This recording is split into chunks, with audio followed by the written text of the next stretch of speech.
Deuxième partie de ce cours consacré à l'art et ainsi qu'au travail et à la technique. On va explorer une première partie de ce sujet, une première partie de ce développement, avec donc une première partie qui s'appelle l'art, fondement même de l'élévation humaine. Et un premier paragraphe, petit a, disant que l'œuvre d'art est unique. C'est une affirmation. Ce qui est beau, ce qui est purement artistique, a très souvent une place à part dans la société. On isole le beau, on cherche à le mettre en valeur afin d'accéder à ce qu'on appelle la contemplation. Retenez ce terme de contemplation, il est très important. Contempler, c'est pas faire une action. Quand je contemple quelque chose, je ne fais rien. Je suis dans un état de réceptivité totale. Et ça, c'est quelque chose qui est très particulier à l'art. Il n'y a pas grand-chose d'autre qui puisse provoquer la contemplation. Quand je contemple quelque chose ou quelqu'un, que je trouve esthétiquement valable, parce que ça peut être aussi une personne, je peux trouver une personne très belle. Simplement, c'est pas de l'art, parce que si la personne est très belle, c'est la nature qui l'a faite comme ça. Et la nature ne fait pas d'art, parce que la nature ne sait pas ce qu'elle fait. Donc c'est ce qu'on appelle la contemplation. La contemplation artistique, c'est le fait de ressentir une émotion face à une œuvre, une émotion que l'on a du mal à expliquer, mais qui est aussi très importante pour nous au moment où on la ressent. Pour en revenir à Hannah Arendt, voici ce qu'elle dit sur le sens de la contemplation pour l'homme, c'est dans le texte. On distingue les objets d'usage et les œuvres d'art. Tous deux possèdent une certaine permanence qui va de la durée ordinaire à une immortalité potentielle dans le cas de l'œuvre d'art. La création artistique est unique car elle doit être préservée, car son effet doit être le même pour tous les gens et à toutes les époques. Cette impression très forte est aussi appelée le choc esthétique. Ce choc esthétique, ce sentiment très fort, ne fait pas appel à la raison ni au calcul. C'est une opération particulière de l'esprit que Kant a étudiée comme étant différente de toutes les opérations que nous faisons. Donc ce choc esthétique, cette contemplation esthétique, c'est vrai qu'elle a un statut qui est vraiment très très à part. Éprouver un choc esthétique pendant très longtemps, et là aussi jusqu'au XVIIIe siècle à peu près, c'était forcément, une œuvre d'art devait forcément produire un choc esthétique positif en nous. C'est-à-dire que le beau devait être beau. Aujourd'hui, quand vous allez dans un musée, et que vous voyez des œuvres d'art contemporains, ça peut être des œuvres d'art qui sont choquantes, ça peut être des œuvres d'art qui sont laides, ça peut être des œuvres d'art qui font peur même parfois, ou qui provoquent un certain sentiment d'angoisse. Aujourd'hui, l'esthétique va beaucoup plus loin que le simple sentiment du beau qu'on a considéré pendant très longtemps.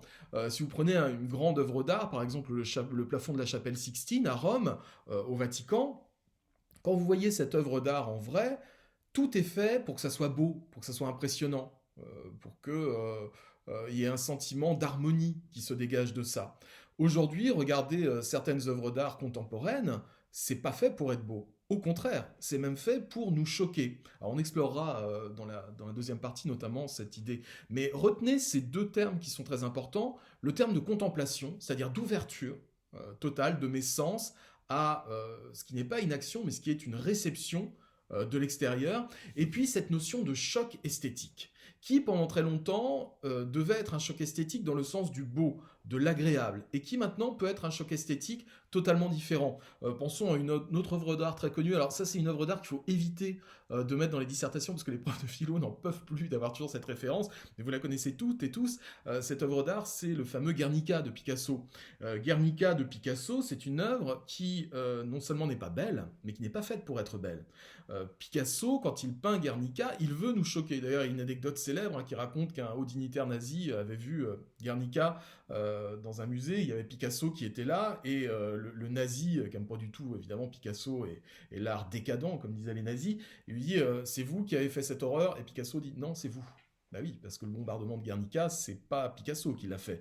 Donc Picasso ne veut que rendre compte de l'horreur d'une situation. Comme quoi les choses ont bien évolué. En tout cas, voilà, deux notions importantes, contemplation et choc esthétique. Alors, on va revenir sur Kant. Pourquoi Kant affirme qu'il y a un type de jugement très particulier qu'on appelle le jugement esthétique? Eh bien, voilà comment il l'explique.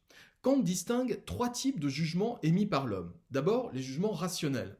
Ce sont des opérations intellectuelles qui portent sur le vrai et le faux. Par exemple, 2 plus 2 égale 4. Les jugements rationnels, on peut facilement les prouver. Si je vous dis 2 plus 2 égale 5, vous pouvez me dire non, 2 plus 2 égale 4, et je vais vous montrer pourquoi. Ça, c'est le premier type de jugement. Ce sont des jugements qui sont objectifs. Deuxième type de jugement, ce sont les jugements moraux. Ce sont des jugements qui viennent de notre éducation et qui portent sur le bien et le mal. Par exemple, dire un mensonge est mal. Là aussi, les jugements moraux, la plupart du temps, c'est objectif. On sait ce qui est bien, on sait ce qui est mal. Et même s'il y a des variantes d'une culture à l'autre parfois, la plupart du temps, tout le monde s'accorde quand même sur les jugements moraux et tout le monde s'accorde à dire c'est bien, c'est mal. Euh, Comme je vous dis, effectivement, d'une culture à l'autre, ça peut varier, mais une grande majorité de gens sera d'accord pour dire ça c'est bien, ça c'est mal. Je pensais notamment aux attentats terroristes. Un abruti de fondamentalistes islamistes qui fait un attentat terroriste comme les attentats du Bataclan, pour lui et pour sa petite bande, cet attentat va être une bonne chose, ça va être moral, mais ils sont contre plusieurs milliards de personnes qui leur disent que non, c'est pas moral du tout. Donc voilà, les sentiments moraux ont aussi quelque chose de profondément objectif. Maintenant, troisième type de jugement, et là c'est beaucoup plus compliqué, nous dit Kant, ce sont les jugements esthétiques. Ce sont des jugements consécutifs à une sensation, et qui portent sur le beau et le laid.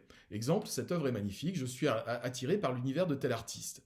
Ce type de jugement n'est ni moral ni intellectuel. Et pourtant, il est universel et provoque l'adhésion des personnes souvent très différentes. Ben oui, c'est vrai que au-delà de ce côté très subjectif de l'œuvre d'art, on constate quand même qu'il y a des gens qui sont considérés comme des génies. Je vous parlais de la Joconde tout à l'heure, on peut aimer plus ou moins la Joconde, mais on ne peut que se rendre compte que quand on est face à la vraie Joconde, il y a quand même quelque chose qui nous touche profondément. Et que l'émotion qu'on ressent est une émotion esthétique. Alors après, on peut se dire, est-ce que ce qui me touche le plus quand je vois la Joconde, c'est le tableau lui-même ou la légende qui s'accompagne de la Joconde? En tout cas, quand je suis au Louvre et que je vois la Joconde, ça me touche quand même. Et Kant dit, c'est étonnant parce que c'est totalement subjectif, mais beaucoup de gens sont touchés par la même chose. Par un auteur qui est reconnu comme un génie. La musique de Mozart, par exemple, ou les Beatles à une autre période. Ça remporte quand même une adhésion très forte à travers le monde entier. Pourquoi, malgré le côté totalement subjectif de nos personnalités, on est tous très différents, on a tous eu une éducation et des expériences très différentes, on se retrouve à travers certaines œuvres d'art qui sont considérées comme universellement belles. La musique de telle personne, la peinture de telle personne, les sculptures de telle personne. Euh, c'est donc une forme de ressenti particulier et qui vise à l'universel, nous dit Kant. C'est-à-dire qu'un jugement esthétique, ça fait le grand écart entre ce qui est universel et ce qui est subjectif. C'est à la fois subjectif et universel. Donc ça pourrait paraître totalement antinomique, mais pourtant ça ne l'est pas. Kant le dit lui-même à propos du beau, est beau ce qui plaît universellement sans concept. J'ai pas de concept pour dire que telle chose est belle. Qu'est-ce qui me touche dans la Joconde? Je ne sais pas. D'ailleurs, je vais vous raconter une anecdote parce que j'avais fait l'expérience, je m'étais amusé à faire l'expérience avec mon fils quand il était tout petit. C'était encore un bébé, hein, il commençait un petit peu à marcher. Et on était allé au Louvre avec lui. Ma compagne est prof d'art plastique, donc voilà, on fait souvent des visites un peu culturelles. Et on était allé au Louvre à Paris, et moi, je m'attendais, enfin, je guettais un petit peu les réactions de mon fils face aux différents tableaux, parce que je me disais, c'est marrant, un bébé qui sait pas ce que c'est que l'art, qui a aucune culture artistique, comment est-ce qu'il va réagir face aux tableaux? Et j'avais noté que mon fils, alors il gambadait dans le Louvre, la plupart du temps, il s'en fichait un peu des tableaux qu'il voyait, sauf deux types de tableaux. Soit quand les tableaux étaient très colorés, mon fils s'arrêtait devant et il était un petit peu fasciné, soit les tableaux qui étaient très grands, comme le radeau de la Méduse. Tout à coup, il s'arrêtait devant, il était très impressionné. Et puis à un moment, je l'ai emmené, mon fils, dans la salle où il y avait la Joconde. Donc je le portais dans mes bras. J'ai écarté les 120 japonais qui étaient là, et j'ai apporté mon fils jusque devant la Joconde, et j'ai guetté sa réaction. Et là, alors, si vous avez vu la Joconde en vrai, c'est vraiment tout petit comme tableau, en plus c'est éloigné, enfin les gens doivent se tenir à une certaine distance, donc c'est vraiment pas si impressionnant que ça, en plus il est sous une vitre par balle, enfin voilà, c'est pas un tableau qui est remarquable en soi, à part quand on sait que c'est la Joconde.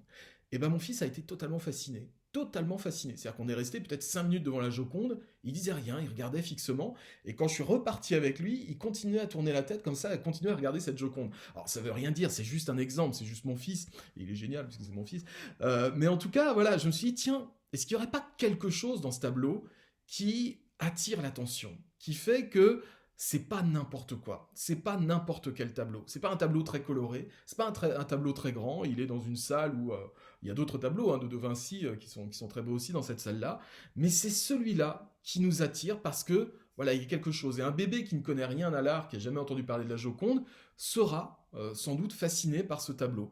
Et ça rejoint un petit peu ce que dit Kant quand il dit « est beau ce qui plaît universellement, mais sans concept ». Je vais boire un petit peu d'eau pétillante. J'ai la gorge sèche. Voilà donc ce qui pourrait représenter ce que raconte Kant. Et vous pouvez vous aussi en faire l'expérience quand, je sais pas, une chanson ou un film ou un tableau ou quoi que ce soit vous plaît, ou un livre vous plaît énormément, ça vous plaît, mais vous n'arrivez pas à expliquer pourquoi. C'est beau, universel et sans concept. Ou des grands romans, des- pardon, des grands films, des grandes pièces de théâtre qui ont traversé le temps. On est bien en peine d'expliquer pourquoi, objectivement, ces œuvres-là ont traversé le temps et sont toujours aussi admirées. La question qui reste posée est la suivante. Est-ce que les critères de valeur artistique sont en nous dès la naissance, ou bien est-ce que ce sont des choses que nous apprend la société en nous montrant à chaque époque des critères de beauté très précis? Si on regarde bien, on se rend compte que les critères de beauté peuvent varier d'une époque à une autre ou d'une civilisation à une autre. C'est vrai, les critères ne sont plus les mêmes aujourd'hui qu'ils pouvaient l'être il y a 100 ans. Aujourd'hui, on peut trouver l'œuvre de Picasso belle. Quand Picasso est arrivé, tout le monde trouvait ça absolument immonde ce qu'il faisait. Personne ne comprenait et tout le monde disait mais qu'est-ce que c'est que ces horreurs? D'ailleurs, les premiers tableaux de Picasso sont extrêmement polémiques, notamment les Demoiselles d'Avignon. C'est un tableau inspiré par l'art africain. Si vous ne connaissez pas, allez voir les Demoiselles d'Avignon sur Internet. C'est un tableau très bizarre. Et en plus, Picasso avouait que en fait, ça représentait des prostituées qui étaient en bas de chez lui, qu'il avait voulu peindre. Donc il y avait scandale, parce que voilà, peindre des prostituées, à l'époque, on est au début, enfin dans les années 30, il y a quelque chose de très bizarre là-dedans.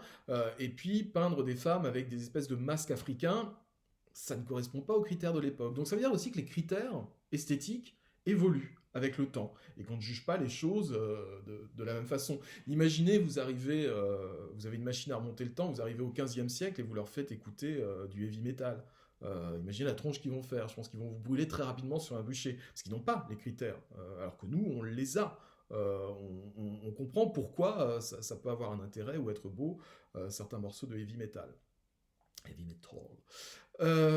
Pour Kant, l'artiste a un statut très ambigu, il travaille à l'amélioration de la culture, à l'amélioration du genre humain. L'art nous élève à la dignité supérieure. Souvenez-vous de la définition de la dignité chez Kant. La dignité, c'est considérer l'autre comme une fin et non pas comme un moyen. C'est-à-dire considérer l'autre comme un humain à part entière, que je dois le respecter parce que c'est un être humain, et non pas je dois le respecter parce qu'il peut me rapporter quelque chose, il peut me rendre service, ou me rapporter des sous, ou me donner de l'influence. Non, considérer l'autre avec dignité, c'est le considérer comme mon égal. Je dois le respecter juste parce que c'est un être vivant, parce que c'est un être humain. Nous sommes autre chose que des animaux. L'art est un témoignage d'une époque, une transmission culturelle. C'est par l'art rupestre que nous connaissons la vie des hommes préhistoriques, par les œuvres d'art que nous connaissons la vie de l'Antiquité, de la Renaissance. Et pourtant, l'art n'est pas un travail, car il ne nous emprisonne pas dans une façon de faire. Il n'est pas une répétition de gestes appris. L'art est liberté, c'est un libre jeu des formes. Alors là aussi, c'est assez étonnant, c'est-à-dire qu'en fait, le but de l'art, c'est tout le temps de dépasser les règles telles qu'elles existent. L'art est d'abord académique. Si on prend l'exemple de Picasso, quand il apprend à peindre, il apprend selon les méthodes, selon les critères de son époque. Et puis très vite, il va s'en libérer. Et puis Picasso va peindre différemment, va être apprécié pour ça, et va créer à son tour son école. C'est-à-dire qu'il aura créé des nouvelles règles. Et l'art ne fait que produire ça sans arrêt. Celui qui est considéré comme en avance, c'est quelqu'un qui passe d'abord un peu peut-être pour un hurluberlu, comme un original, mais qui va très vite faire école et être suivi. Mais en tout cas, voilà, l'art permet toutes les libertés au niveau de la création et de la créativité. D'ailleurs, n'importe quel artiste a envie de devenir l'artiste qui va bouleverser l'art de son époque et apporter un regard nouveau, un regard esthétique nouveau. Pour Kant, l'artisan travaille, car il crée pour obtenir un salaire. Son objectif est autre que la création pure. L'artiste, lui, joue pour jouer. Il crée pour créer. Le salaire ou la reconnaissance lui importe peu. À ce titre, pour Kant, l'artiste travaille, mais pas de façon mercenaire. Un mercenaire, c'est je fais quelque chose pour de l'argent. Le travail qui est celui de l'art est un travail unique au monde, c'est un travail qui œuvre pour la dignité de l'humanité, pour son élévation. L'art n'a d'autre but que lui-même et la contemplation esthétique pure. C'est toute la différence, dit Kant, entre l'artisan et l'artiste. Kant fait une différence très profonde entre artisan et artiste, parce que parfois on dit qu'il y a certains artisans qui font de l'art. Pour Kant, non.